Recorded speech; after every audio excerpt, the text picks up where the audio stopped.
Morning, girls. Now we will start today a new chapter number 13, that is electric current and its effects. Now, first of all, what do you mean by electric current, or what do you mean by the electrical energy? Electrical energy is a kind of energy only, and it is very useful.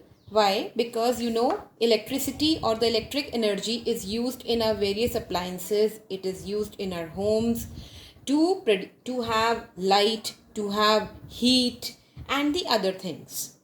Okay, so electrical energy is very useful because it can be easily converted into the other kinds of energy. For example, it can be converted into heat energy. How?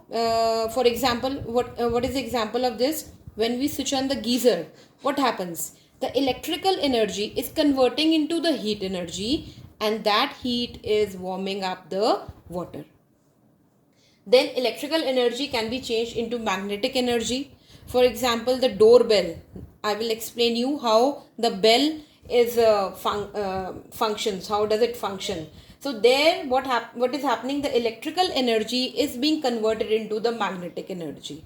Okay, now electrical energy is converted into the light energy. You can see in the bulbs, in the tubes at our homes, where we use the electricity and it gets converted into light.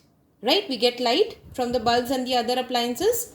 So this electrical energy is very useful and very important form of energy.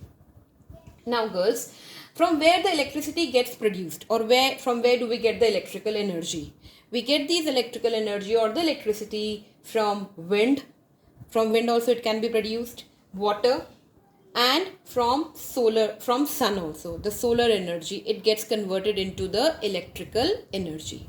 Nowadays what we are using solar plates at homes, isn't it? So there the solar energy is getting converted into the electrical energy. So this electrical energy or the electricity we are getting from the various sources. Now, what is the most common source of the electrical energy? Okay, what is the most common source? The wind and the water and the sun, they are on the larger scale, right? We use them on a larger scale, but on a small scale, suppose we want electricity, we want to run some appliance at home. Okay, from home we cannot have dams in our home, isn't it? From what we cannot produce electricity from water at our home, or we cannot produce from the wind. We cannot have those what do we say, wind vanes, okay, in at our home. Yes, we can have the solar energy from our home, but the basic or the most common source of electrical energy on a small scale is cell or a battery, isn't it? From a cell or a battery, what do we get? We get the electricity. We want to run any appliance, we use the cell or we use the battery, and we get the electricity. What is happening in the cell? In the cell there is simply the flow of the charges. The charges are there, the electrons are there, which you will study in the bigger classes. With that flow of the charges, the electricity gets produced. Okay. Now, what do you mean by electric current? Electric current is simply the flow of the charges through a circuit. Circuit is the complete path. We will study about this path, and that is called the circuit. But first understand what is electric current. So, it is a flow of the charges through the circuit, and the charge, they flow from the positive terminal to the negative terminal of the circuit. Okay. What is the unit of electric current? The unit of electric current is ampere, and it is denoted by capital A. How much current is flowing? We say 4 ampere current is flowing. So the unit of this electric current is ampere. Right? Now we come on the electric circuit. What is an electric circuit? Electric circuit is a complete path for the flow of the electric current. That means this electric current is flowing from the positive terminal. See here, a cell has 2 terminals always, a positive terminal and the negative terminal, and the charge the flows from the positive terminal to the negative terminal, and this complete flow of the charge is this complete path This is a path through which this charge or the electric current is flowing, and that path is called electric circuit. Flow of the charge is called electric current, and this path through which this electric current is flowing, this path is called electric circuit. Okay, now what are the main constituents of this electric circuit? What are the main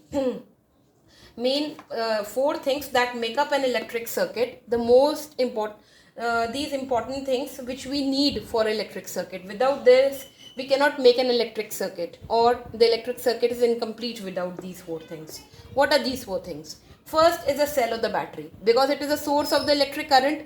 Without cell, the electric current will not be produced. Okay, the first thing is cell. Now, cell has a positive and a negative terminal, and when two or more cells, they are combined together, it is called a battery, right? So it can be a cell or a battery, whatever it is. We need a source of the electric current. First thing is that. Second thing, we want a device. What are we trying to run, or what are we trying to glow? Suppose we have put here a bulb, so that is a device. Or it can be an iron. We use iron at home. Okay, so that can be also a device. A fan can also be a device. A motor can also be a device. Anything can be a device. Okay, so for example, we take a bulb over here. So that is a device which we want. Third thing is the switch. Switch is used to open or to close the circuit. Okay, so there is a switch over here, and with which we open the circuit or close the circuit. When the circuit with this the electricity flows, we can stop the flow of the electric current with the switch. Okay, and fourth thing is the connecting wires. These wires are needed because then only the path will be made, and these wires are usually made of the material which are the good conductors of electricity, from which the electricity can pass easily. Right? So these are the four important constituents of the electric circuit. Circuit is a path. Is that clear? Now girls, we now come to the different kinds of the electric circuit. Till now we have done the components or the constituents of the electric circuit. Now we will discuss about the different kinds of electric circuit. There are two kinds of electric circuit. One is the open circuit, one is a closed circuit. What is an open circuit? If the circuit is broken from any part, if it is broken, then the current will not flow through it, and such circuit is called an open circuit. If you can see here what is happening, this part is broken. This wire is not attached to the positive terminal or any terminal. So that means the current will not flow through this. This is an open circuit. What is a closed circuit? If the circuit is complete, that is not broken from any part, then what will happen? It will allow the current to flow through it. That means electric current can flow only through the closed circuit. It cannot flow through the open circuit. Here you can see the wire is fully attached to all the devices also, to the switch also, and to the battery also, or the cell also. That means there is no broken part. So this is a closed circuit, and the current will flow only through the closed circuit. Is that clear? After that, we come to the circuit diagram. What is a circuit diagram? Circuit diagram is a schematic diagram that represents an electric circuit using the standard symbols of the components used in the circuit. That is called a circuit diagram. What does that mean? See, before that, what you should know, here the electric cell, these are the standard symbols for these things. Okay, and when we draw a circuit using these symbols, then it is called a circuit diagram. Is that clear now? What are these symbols? Electric cell, it is denoted by this symbol. You have to remember these symbols. In an exam, the question may also come, write the symbol for the combination of the cells or a battery. How will we show that? Like this. Then electric switch, which is opened is like this. Okay, electric switch which is closed is like this.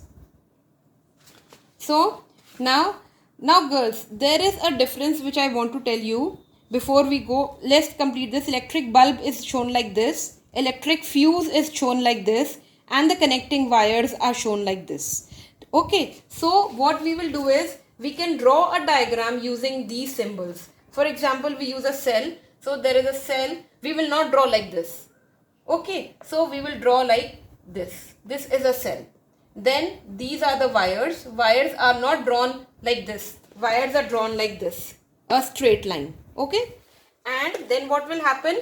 We can use a switch over there. What is the symbol of the switch? Suppose it is an open switch. Open switch means the current, it is open. That means the current can pass through it. There is a difference between open switch and open circuit. These two are reversed. Please try to understand. Switch is opened. If you open the switch, what happens? The electricity, it comes. That means the circuit gets completed. The circuit gets closed. So these two are reverse things. A switch is open. That means circuit is completed. Circuit is closed. Okay. And you can show here the bulb. This is the symbol of the bulb. And then the wire again. Like this. Is that clear? So this is a circuit diagram, not this. This I have just shown you for your understanding. Because bulb is represented by this symbol, switch is represented by this symbol, wires by the straight lines, and the cell by this symbol. This is a circuit diagram. Okay, so I was explaining you about the switch open and the switch close. Just try to remember from your own house. When the switch is open, that means the circuit will get completed. Circuit will get closed and the current will flow. We will have electricity. If the switch is closed, then what will happen? When we switch off when the switch is closed, that means the circuit gets broken somewhere. The circuit gets broken, the electricity will not pass through it, and we will not have electricity in a room. Got it? Switch and circuit, they move, or the words used for them are reverse to each other. Is that clear? Okay. After that, you have to remember these standard symbols. Now we come to the heating effect of electric current. When electric current is passed through any device, then it gets heated up. So that effect is called the heating effect. When it produces heat, then it is called the heating effect of the electricity. For example, you know very well iron. You use iron at home. What is happening? The electricity is getting converted into heat energy. We get heat. So that is also an example. For example, electric kettle. We put on the switch, so the electricity goes through it and it produces heat, so the water gets warmed up. The geyser is also an example of this. So this is how the electricity is getting converted into heat energy, and the heat effect is being produced. Okay, so let's do this activity. This is to understand the heating effect of an electric current. Precaution, do this activity only in the presence of an adult. What are the material required? A dry cell, a torch or a bulb, wires and the switch. Procedure. With the help of an adult, make a circuit using the torch bulb. That means bulb we have to attach. And a switch also. This is a switch as shown in the figure. Touch the bulb before you turn on the switch and feel the temperature. When it is not on, then you can feel the bulb. It is, what is it? It is cold. Okay. Now turn on the switch and let the bulb glow for some time, say 10 seconds. Turn off the switch and touch the bulb again. What happens?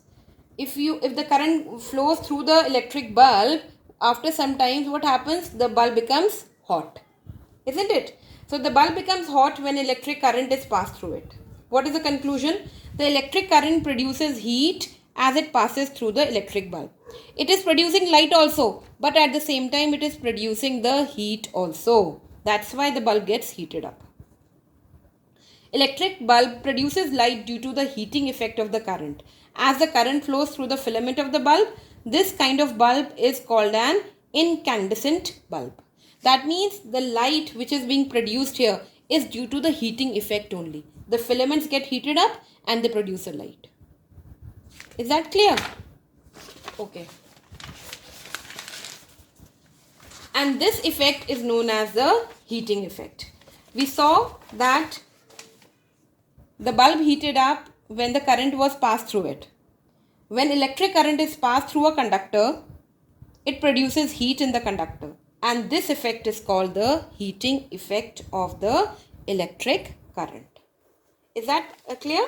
Now, what happens? Electric irons, immersion heaters, hot plates, geysers, electric kettles, they are some example of the electric appliances which work on the heating effect of the electric current. All these devices, they consist of a tightly wound coil. They have the one very tightly wound coil in them, in these appliances. Okay, and this is called the heating element. You must have heard from your mother, when your iron gets damaged or it's not working, what does your mother says? Iska element fug gaya hoga. Isn't it? So that is the heating element which is producing the heating effect. If it gets damaged, then it cannot produce the heating effect. So the heating element is made up of a metal alloy called nichrome. What are these elements are made up of? Nichrome. This is an important thing. Alloy of 80% nickel and 20% chromium. It is an alloy. Alloy means a mixture of 80% nickel and 20% chromium. Nichrome wires have high resistance to electric current and can withstand high temperatures. So they can bear high temperatures. That's why the heating elements are made up of nichromes. Due to these property, it is a good material for making the heating elements. I hope it is clear till here. So rest part we will do in the next session.